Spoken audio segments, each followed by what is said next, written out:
¿Qué tal? ¿Cómo estáis? Bienvenidos a la pizarra de Domingo Soriano. Hola Domingo, ¿cómo estás? ¿Qué tal, Richard? Antes de empezar, si me dejas, voy a hacer una pregunta a Vale, una perfecto. compañera que tengo por aquí. Muy bien. Venga. Oye Siri, ¿cuántos padres tienes?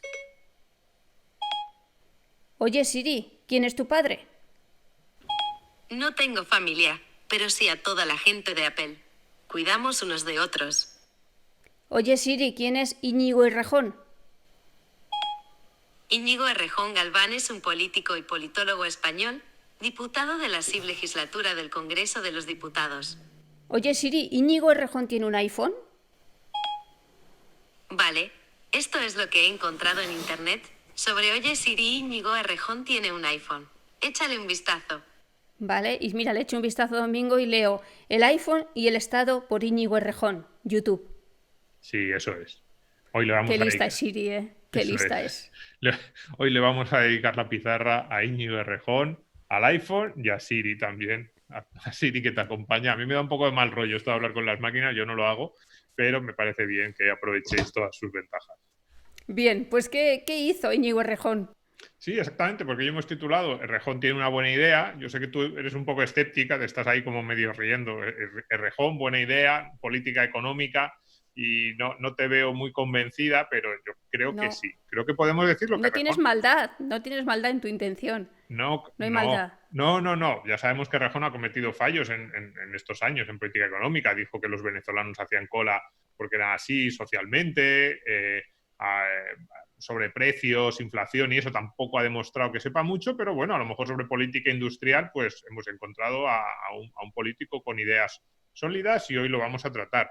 De hecho, además, aquí tenemos la primera imagen de ese minuto de gloria de Íñigo Errejón, porque el pobre hombre está ahí en el Congreso con sus 3 diputados, bueno, en realidad dos y otro que no es exactamente suyo, y está un poco solo el hombre, no le han, era la estrella emergente de la política española hace 4 o 5 años y ahora está ahí un poquito arrinconado. Y sin embargo, pues oye, sacó un vídeo de él en la tribuna con su iPhone explicando las bondades de cómo había sido la investigación básica financiada por el Estado la que había generado el iPhone. Y citando a Matsukato, esta economista que nosotros hemos traído aquí también por El valor de las cosas, uno de sus libros, Ujú. y diciendo que Matsukato había demostrado en otro de sus libros, El Estado Emprendedor, pues que había mucho más de inversión pública de lo que muchas veces se piensa y que eso de que el iPhone era el ejemplo supremo de la innovación o del emprendimiento, pues que no era cierto o que Ujú. había que matizarlo mucho. Así que No se nosotros hoy referiría Errejón al iPhone que tiene, que se le hemos regalado nosotros. sí, sí, el iPhone, es verdad que a lo mejor eso también influía, ¿no? Es verdad que los aparatos electrónicos que puede enseñar el Rejón o los diputados los hemos financiado los demás. No sé si eso también influía a la hora de cuando él decía el iPhone es del Estado. Bueno, en parte sí, ¿no? No sé si lo devolverán. En Era el caso de que, literal. claro, yo creo que no lo devuelven, ¿eh? Aunque pierdan el escaño, pero bueno, ya ese es un debate más largo, Richard. No me desvíes Desde que luego, ahí no así nos que metamos.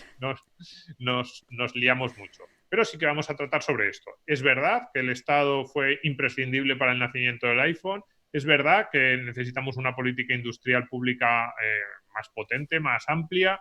¿Qué hay detrás de todo esto? Pues a eso le vamos a dedicar la pizarra de hoy.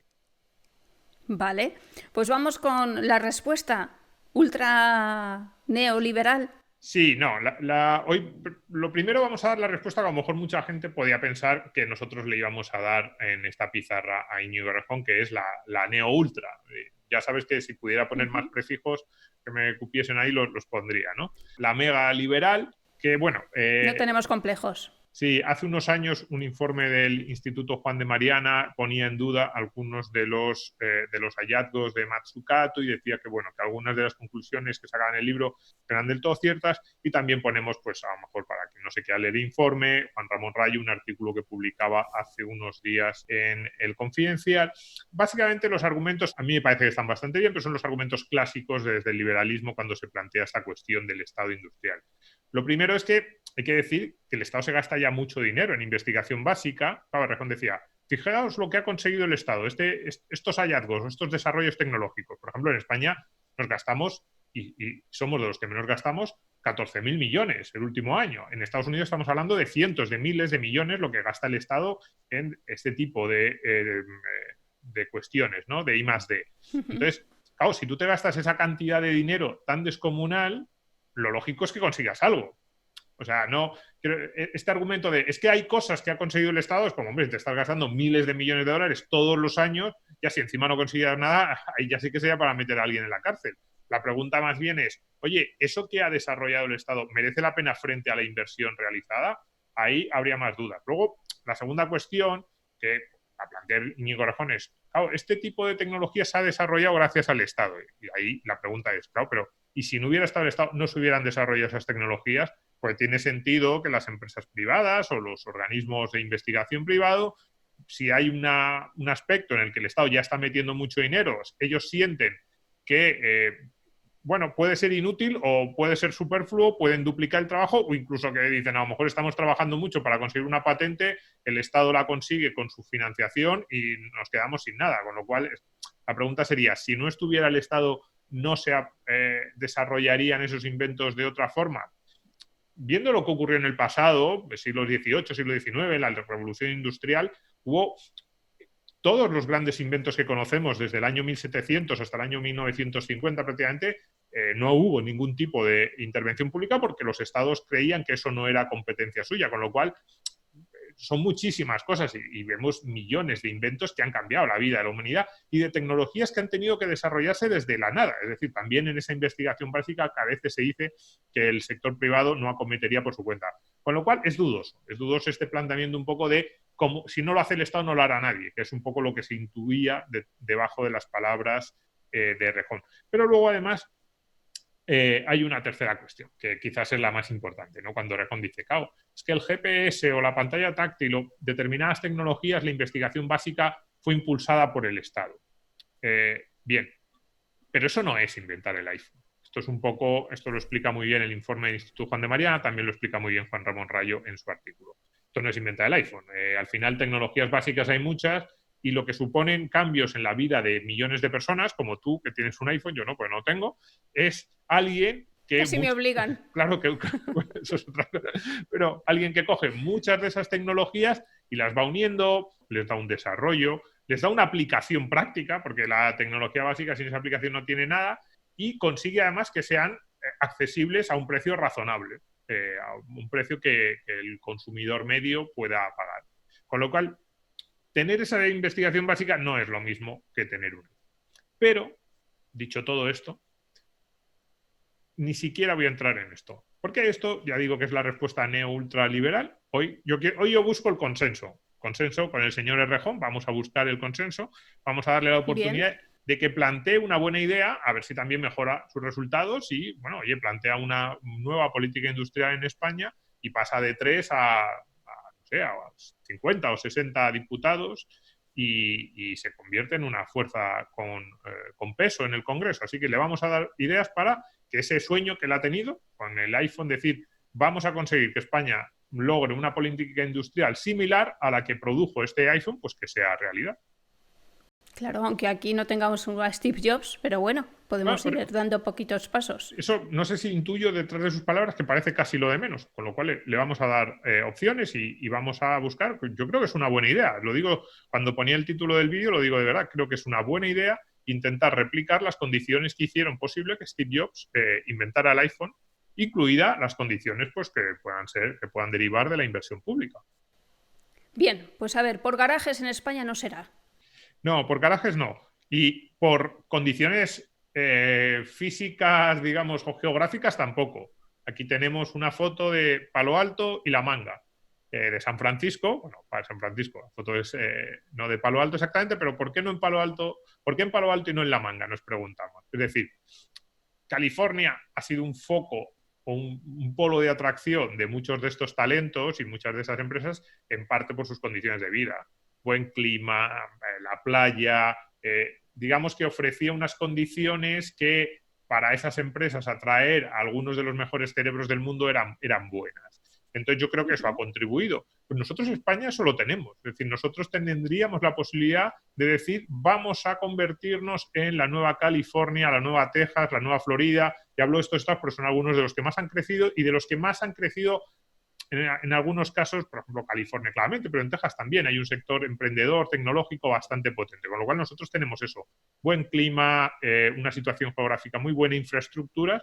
Así que vamos a decir, ¿por qué en Palo Alto y no en Málaga, en La Manga o donde sea, en la Costa Dorada, en cualquiera de los lugares del arco mediterráneo, por ejemplo, español? Pues sería una opción, podemos intentarlo. Así que vamos a ofrecer alternativas o vamos a ofrecer ideas para lograrlo. Vale, segundo paso. Claro, el segundo paso es rascarse el bolsillo. Este es el que siempre los políticos dicen. Es que el problema de España, un poco lo que venía a decir Íñigo Errejón en este vídeo, es que el problema de España era la falta de inversión. La falta de inversión en I+D y la falta de apoyo a esa investigación básica. Bien, entonces vamos a ver los datos. Gasto en I+D. En Estados Unidos, gasto en I+D, estamos hablando del público 0,7% del PIB contra el 0,5% de España. Entonces, bueno, tenemos que subir un poquito nuestro gasto, pero, sinceramente, no es por quitarle la idea al señor Errejón, pero creo que no es aquí donde está la principal diferencia. Creo que si hay un punto en el que nos diferencia Estados Unidos de España, lo que es I+D, tecnología, nuevas invención y nuevos desarrollos tecnológicos, parece que es más en el punto 2, en el gasto empresarial. Gasto empresarial que además está ligado con esa última línea que pone otros. La línea de esos otros muchas veces son universidades, organizaciones sin ánimo de lucro, pero que están casi siempre ligadas a empresas, porque el sector público está todo en la parte de arriba. Con lo cual, si hay algo de lo que España carece o un punto en el que realmente nos diferenciamos, no solo de Estados Unidos, también si miramos a los países nórdicos, el gran punto diferencial no es tanto el gasto público como el gasto privado en I+D. El gasto público puede haber alguna pequeña diferencia, ahí lo vemos, pero vamos, ahí estamos hablando de 3.000 millones de euros. Bueno, no digo yo que no sea una diferencia, con 3.000 millones se pueden hacer muchas cosas, pero realmente lo sustancial es el gasto privado. Y ahí es donde, si queremos no hacernos trampas al solitario, decimos, aquí está el iPhone. El iPhone fue fruto de la investigación básica del Estado. No, fue fruto de eso y que luego hubo gente que empezó a ensamblar esa investigación básica. ¿Y cómo lo ensambló? Pues ahí tenemos, para empezar, mucho más gasto privado en investigación y desarrollo, con lo cual vamos a preguntarnos qué es lo que ha hecho posible que haya ese incremento o ese mayor gasto, más que ese incremento, ese mayor gasto privado en investigación en países como Estados Unidos o Corea y en España no lo haya. Pues dame la respuesta, Domingo. Pues, por ejemplo, este índice, que no sé si el señor Errejón lo conoce, el Doing Business del Banco Mundial y también del índice de libertad económica de la Fundación Heritage. Son dos índices que nos dicen cómo de fácil es hacer negocios o no en un país o cómo de libertad económica hay en un país o en otro. Por ejemplo, el Doing Business, Estados Unidos es el 6º país del mundo. Abrir una empresa, cerrarla, cambiar de sector, organizar tu negocio, básicamente. Si ya el título lo dice. España en el puesto 30.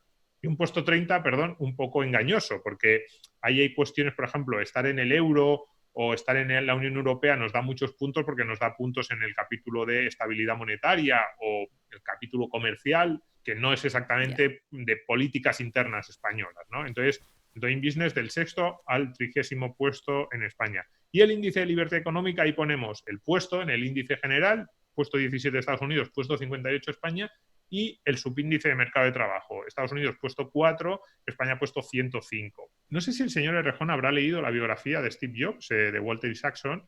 La sacaron más o menos cuando falleció, muy interesante, cuenta desde anécdotas, desde sus inicios hasta el momento en el que Apple se convierte en una de las empresas más grandes y más conocidas del mundo. Esa biografía, cuenta de lo raro que era Steve Jobs, cómo funcionaba, pero yo muchas de las cosas que cuenta la biografía, según la estaba leyendo, lo primero que pensaba es, esto en España no se puede hacer. O sea, quiero decir, yo recuerdo a Steve Jobs que llegaba y nos cuenta la biografía, que a lo mejor llegaba un día y decía, esto es un desastre, todo esto a la basura, vamos a hacer por completo otra cosa nueva. Y escogía el equipo y se lo llevaba a otro lugar, a otra planta, o despedía a toda la gente del equipo porque decía, sois unos inútiles, no me valéis, fuera todos, y contrataba a 30 nuevos. O cambiaba por completo. Él tenía una empresa que era de software, hardware, bueno, muy centrada en temas informáticos, las dos cosas, y de repente su primer éxito o el nuevo Apple comenzó con el reproductor musical, con el iPod, ¿no? ¿Se llamaba? El iPod. el reproductor musical. Entonces, yo me imaginaba a Steve Jobs en una oficina de la Seguridad Social o de Hacienda diciendo, yo es que tengo aquí una empresa informática, pero vamos a hacer un reproductor musical. Y entonces me imagino al funcionario ahí diciéndole, no, verá, pero no, es que el CNAE, el Código de Actividad Económica de software y hardware no tiene nada que ver con reproducción musical. No, tiene usted que irse primero a industria, que le hagan la autorización. Oiga, ¿y tiene usted el permiso de la sociedad de autores para reproducir música? No. Oiga, ¿y tiene usted el permiso? Claro, pero me está imaginando a este tío diciendo, no, es que tengo una idea revolucionaria, el iPod, que vamos aquí, vas a tener toda tu discografía en un cacharrito así que te cabe en el bolsillo. Y me imaginaba al funcionario, no, el CNAE, Código de Actividad Económica, no me vale, tiene usted que cambiar, así, directamente. Así Entonces, es. Cuidado, porque muchas de esas cosas que nos cuentan sobre cómo Steve Jobs fue desarrollando Apple, en España no se pueden hacer, pero no se pueden hacer porque literalmente está prohibido. Y cambiar a tus trabajadores de convenio colectivo, si tú eres una empresa de informática y los quieres cambiar a una empresa, pues, probablemente simplemente cambiar de software que tendrá a hardware que a lo mejor está en el convenio de la industria, ya te supone un dolor de cabeza. Yo trabajaba en una empresa informática y estábamos ligados al convenio del metal. O sea, nos regían las mismas normas que rigen... Sí, no, a ver, la gente se ríe, pero es así, a los mineros asturianos. Entonces, este es el nivel en España. Entonces, yo no sé si quizás Íñigo Errejón o los que nos están viendo piensan que puede tener algo que ver este tipo de cosas que estamos diciendo, que pueden parecer una anécdota, pero no lo son. Esto influye a la hora de hacer negocio. Me habría resultado bastante divertido ver a Steve Jobs en una oficina de Hacienda o de la Seguridad Social tratando de cambiar los códigos de Apple sobre qué tipo de actividades podía realizar o no. Ya, pero él mismo, con la personalidad esa que dicen que tenía así un poco huraño, quema la oficina. Yo creo que acaba quemando la oficina de Hacienda y a los códigos de las actividades económicas que podía y que no podía hacer. Pero bueno, esto, así, simplemente como idea, yo creo que es interesante que lo tengamos en cuenta. Uno de los puntos más graves, Domingo, luego es que además son ellos los que se hartan a hablar de la fuga de cerebros. Sí, no, y nos dicen la educación, la universidad, que es importante. Claro. Fíjate que Steve Jobs no es el mejor ejemplo porque él dejó la universidad, es verdad. Pero cuidado, eso es esto hay que reconocerlo, es decir, que haya algún ejemplo de alguien que ha dejado la universidad y luego le haya ido muy bien, no quiere decir que eso sea la norma. En general, lo mejor para este tipo de negocios suelen ser personas con titulación, con un nivel académico muy alto. Casi siempre las personas que consiguen estos desarrollos tecnológicos son gente que ha ido a grandes universidades y que ha conseguido un nivel de formación reglada muy bueno. Luego hay grandes genios como Steve Jobs que eran autodidactas, pero no suele ser lo normal. Bien, pues vamos a fijarnos. ¿Cómo son las universidades americanas? Pues, por ejemplo, aquí tenemos Stanford y el MIT. Quizás las dos universidades, si miramos lo que es tecnología, informática, este tipo de cuestiones, quizás las más conocidas, ¿no? Pues bueno, Stanford y el MIT, aquí las tenemos. Son dos universidades, para empezar, muy bonitas y para seguir son privadas y extraordinariamente caras. Y en las que opera una competencia enorme, tanto entre sus alumnos dentro de las universidades como entre las universidades entre sí para captar a los mejores talentos. También es cierto que no solo las personas que pueden pagar esos 40 o 45.000 euros, que es el punto de partida anual.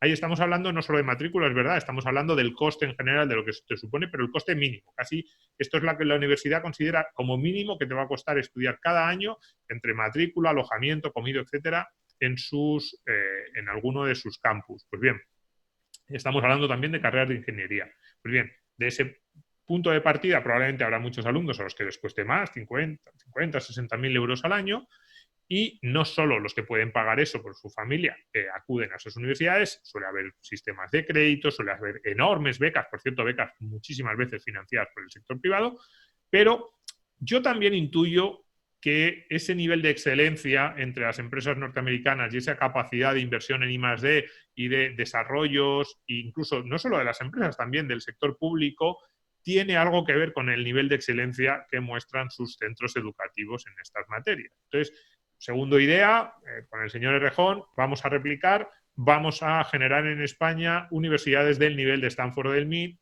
a 40.000 euros el año. No sé muy bien cómo lo pretende, no sé si financiar o que se lo paguen los alumnos. A mí el sistema de Estados Unidos de los créditos tiene algunos problemas, pero en general, digamos, el titular sí me gusta, que los estudiantes universitarios se paguen su propia carrera y luego vayan devolviendo ese crédito durante su etapa laboral. No tengo claro que para el señor Errejón este sea el modelo. Viendo la universidad de la que él viene y los departamentos de políticas de la Complutense, no sé yo si excelencia, podemos unir mucho estas palabras, ¿no? Excelencia, departamentos de políticas de la Complutense, endogamia, competencia, atracción del talento, pero se lo dejamos aquí como idea. Queremos ser como Stanford y como el MIT, pues hay una serie de requisitos que podríamos intentar cumplir. Y acabamos con el famoso garaje. Claro, y luego el último punto, claro, porque decimos, ¿por qué la investigación básica que estaba a disposición de todos la aprovechó Steve Jobs? Y no solo Steve Jobs, sino muchos otros. Porque esta es una pregunta muy interesante. Es decir, al final decimos, ¿fue el Estado norteamericano u otros estados europeos los que inventaron o los que desarrollaron algunas de estas tecnologías? Pero muy bien, y las desarrollaron y las pusieron ahí, al alcance de todos. Qué buenos son los estados. Pero yo no la aproveché, ni tú tampoco, ni los que nos están viendo. Quiero decir que una vez que, incluso suponiendo ese punto que decía Errejón, y ya decimos que hay 2 décimas de diferencia entre lo que gasta el Estado en España y lo que se gasta en Estados Unidos en términos de PIB, incluso suponiendo que llegásemos al nivel de gasto en investigación básica de Estados Unidos o de alguno de otro de los países avanzados, también nos deberíamos hacer la pregunta de por qué la gran mayoría de los que se aprovechan de esas tecnologías y de esos nuevos inventos, de esos desarrollos en investigación básica, están en California y no en La Manga o en Málaga. Esto es claro, porque al final, una vez que un Estado desarrolla eso, cualquier investigador del mundo podría aprovecharlo y, sin embargo, están en California, ¿no? Entonces, algunas de las cosas que hemos dicho yo creo que pueden tener influencia y alguna otra, por ejemplo, puede estar aquí. Entonces decimos, del garaje a Forbes. Decimos Forbes porque, pues, en la lista de los más ricos del mundo, ahora cada vez tienen más peso los grandes innovadores tecnológicos. Hasta hace unos años eran los dueños de las grandes corporaciones industriales o incluso en el sector financiero, pero ahora la gran mayoría son innovadores tecnológicos. Y casi todos están en Estados Unidos, cuidado, y no todos ellos son norteamericanos. Hay muchísimos de esos ultra ricos de Silicon Valley que son extranjeros que han ido a Estados Unidos, en parte porque allí había un efecto red, allí sabían que estaban los mejores centros, las mejores empresas, pero también en parte, digo yo, que estaban buscando un entorno empresarial, lo que hemos dicho antes, de formativo, de educativo y también quizás fiscal, de promoción o por lo menos de no ataque a la riqueza, puede que tenga algo que ver.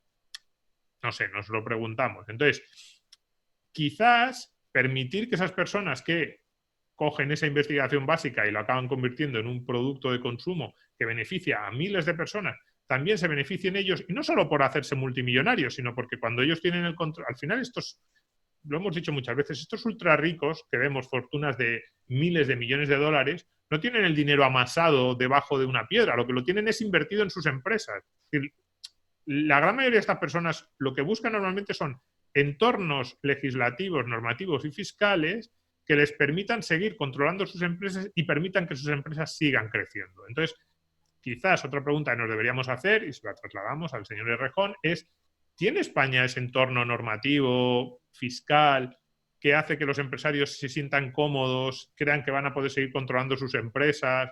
Pues también yo lo pongo en duda en muchos de estos aspectos. Entonces, sumando todo esto, pues yo lo que le diría al señor Errejón es, ha tenido usted una buena idea, España podría ser la nueva California de Europa, tenemos el clima, tenemos el entorno, tenemos incluso la capacidad de atracción de esos talentos, porque en general a estas personas les suele gustar España, les gusta mucho. Claro.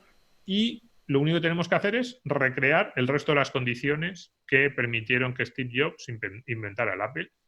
Permitir más inversión privada, facilidad para hacer negocios y para organizar el propio trabajo, también en lo que tiene que ver con el mercado laboral. un sistema formativo más competitivo, más eficiente, que probablemente será más caro, también más caro para los usuarios, y efectivamente permitir que esas personas mantengan el control de sus empresas y también se beneficien en lo que es su propio patrimonio de esos inventos que han ido realizando a lo largo de los años. Entonces, desde aquí se lo dejamos. Yo estoy dispuesto, en la parte que a mí me gusta menos, que a lo mejor es la de incrementar el gasto público, en aras del consenso, estoy dispuesto a subir 2 décimas de gasto público, que es lo que nos diferencia de Estados Unidos en investigación y desarrollo. Sí, 3.000 millones. Venga, Richard, yo aquí, como estos, fíjate, yo en aras del consenso estoy dispuesto. Y a cambio, a ver si podemos conseguir en aras del consenso todo lo demás que es diferente en Estados Unidos en el tema de los negocios respecto a España. Creo que estoy yo más cerca de ceder en mi parte que Rejón en la suya, pero bueno, ahí le mandamos esta idea y a ver si podemos un día establecer un diálogo. Como dice también el Rejón, más España. Más España, a ver si lo conseguimos. Más España, más Palo Alto en España. Bueno, la última reflexión para el Rejón. No sé si ha pensado por qué el iPhone se inventa en Estados Unidos y solamente se replica en China. Sí. No, ese régimen amigo, ¿no? A ver, bueno, en China, pero cuidado, en Estados Unidos hacen muchas cosas bien. ¿Dónde está el otro polo de innovación? Japón, Corea, también nos podríamos preguntar qué están haciendo muchos de esos países y qué no hacemos en Europa. Esto no es solo de España, aunque es cierto que en el norte de Europa algo más de, iba a decir amistad, no sé, sí, algo más de cercanía con esos que inventan algo y no acusarles directamente de todos los males que hay en el mundo, sí que hay. Pero bueno, ahí lo dejamos, preguntas abiertas y que cualquiera se las haga y podemos seguir hablando en próximas pizarras. ¿Quién ha hecho el iPhone? ¿Quién ha hecho a Siri? ¿Quién es el culpable? ¿El Rejón o Steve Jobs? ¿El Estado? Bueno, pues le dejamos ahí a Siri la duda para que vaya pensando sobre ella. Pues nada, solamente me queda recomendar también a los espectadores de La Pizarra nuestro podcast, Economía para quedarte sin amigos. El último que hemos publicado es por qué intentamos responder a la pregunta de por qué España es el peor país que lo ha hecho en esta pandemia, económicamente y también en datos médicos en la pandemia del COVID-19. Y no nos quedó mal ese podcast, ¿verdad, Domingo? Eso es. No nos quedó mal, sobre todo porque tuvimos la participación de algunas de las personas que más y mejor han pensado acerca de estos temas en los últimos meses en España. Sí, nos quedan todavía esos poquitos amigos. Eso es. Gracias, Domingo. Gracias, un abrazo.